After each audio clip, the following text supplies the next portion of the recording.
राधे दोस्तों, कैसे हैं आप सब। आप सभी पर माता रानी की कृपा बनी रहे। जय श्री कृष्ण। राधे राधे दोस्तों, चलिए आज जानते हैं कि प्रेम की जब बात होती है तो सिर्फ राधा कृष्ण के ही प्रेम सर्वश्रेष्ठ क्यों माना जाता है। जब हम प्रेम की बात करते हैं तो हमारे मन में सिर्फ राधा कृष्ण की ही छवि क्यों आती है। तो चलिए जानते हैं क्यों है राधा कृष्ण का प्रेम इतना सर्वश्रेष्ठ।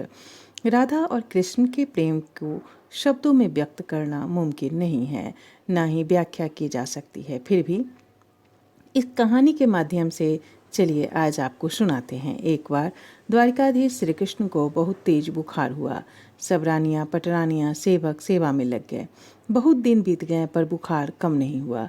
देवता लोगों को भी चिंता होने लग गई। उन्होंने नारद जी को वैद्य जी के साथ भेजा। वैद्य जी ने श्री कृष्ण की नब्ज देखी और औषधियाँ लिखी और कहा कि अब तभी तबीयत ठीक होगी जब कोई स्त्री अपने चरणों की धूल भगवान के माथे पर लगाएगी। नारद जी ने सभी रानियों से कहा कि अब प्रभु की तबीयत में तभी सुधार होगा जब आप अपने चरणों की धूल भगवान के माथे पर लगाएंगे।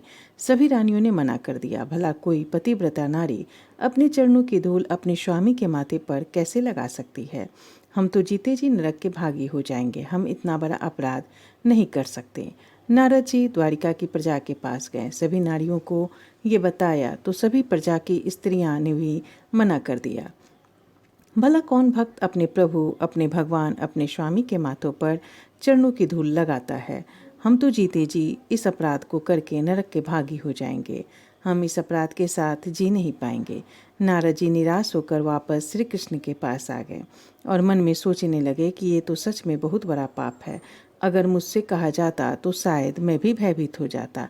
नारद जी ने कृष्ण जी को सारी बात बताई। कृष्ण जी ने आंखें बंद की और अश्रुधारा उनकी आंखों से बह निकली और राधा का स्वर उनके मुख से निकला और उन्होंने नारद जी से कहा कि जाओ, राधा के पास जाओ और उनसे मेरी व्यथा, सारी व्यथा कहकर सुनाकर उनसे चरणों की धूल ले आना। नारद जी चल तो दिए परंतु मार्ग में यही सोचते गए कि जब सबने मना कर दिया तो राधा जी क्यों देंगी। वो भी तो पाप की भागी होंगी। तभी राधा जी उन्हें मार्ग में ही मिल गई। उन्होंने राधा जी को पूरी कहानी सुनाई और चरणों की धूल मांगी तो राधा जी ने बिना एक पल गंवाए अपने चरणों के नीचे से धूल उठाई और नारद जी को दे दी। नारद जी आश्चर्यचकित होकर बोले, देवी, आपको नरक का भय नहीं है, आप पाप की भागी बन जाएंगी। तब राधा जी ने कहा, अगर मेरे चरणों की धूल से मेरे कान्हा ठीक होते हैं तो मैं एक जन्म नहीं 100 जन्म तक नरक भोगने को तैयार हूँ। ये सुनकर श्री कृष्ण और नारद जी की आंखों से भी अश्रुधारा बह निकली। यही कारण है क्योंकि हमसे भी अगर किसी अपने ऐसे प्रिय के मरने के लिए कहा जाए तो हम भी मना कर दें। इसीलिए सच्चे प्रेम की उपमा राधा और कृष्ण की ही दी जाती है और उन्हीं के प्रेम को सर्वश्रेष्ठ माना जाता है, क्योंकि कृष्ण के लिए राधा और राधा के लिए कृष्ण कुछ भी करने के लिए सदैव तत्पर होते थे। जय